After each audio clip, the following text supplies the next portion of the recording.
يلا عزيز يلا تعال.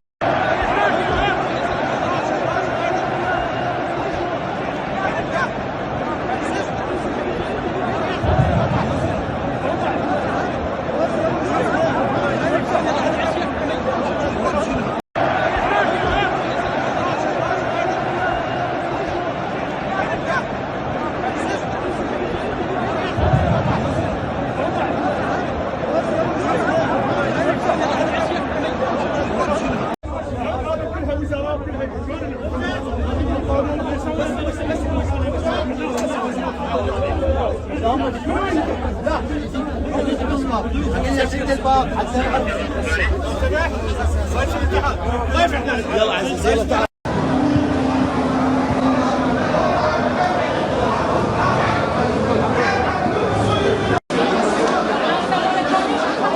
عسى ربي يحفظكم، القلوب كلها اليوم معاكم، بس اليوم نعتب على سوء التنظيم. يعني اليوم مثل ما قاعد تشوفون، شوفوا الزحمه. اليوم رئيس اللجنه الاولمبيه قاعد هني مو قادرين ندخل الملعب، والحين الساعه 6 طبعا الشوارع مو قادرين ندخل من الشوارع. فاليوم العتب من القلب الى القلب، اليوم احنا اخوان ومنا وانتم منا وفينا، فاليوم لازم يكون تنظيم.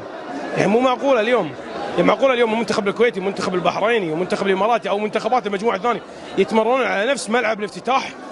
اليوم احنا جايين، شوفوا اعضاء السفاره، ممثل حضره صاحب السمو عسى ربي يحفظه ويطول بعمره الشيخ فهد ناصر صباح الاحمد رئيس اللجنه الاولمبيه. اليوم احنا كاعلام كويتي كالامين العام يمكن نشوف، يمكن تخيلوا احنا قاعدين واقفين مو قادرين ندخل من الزحمه.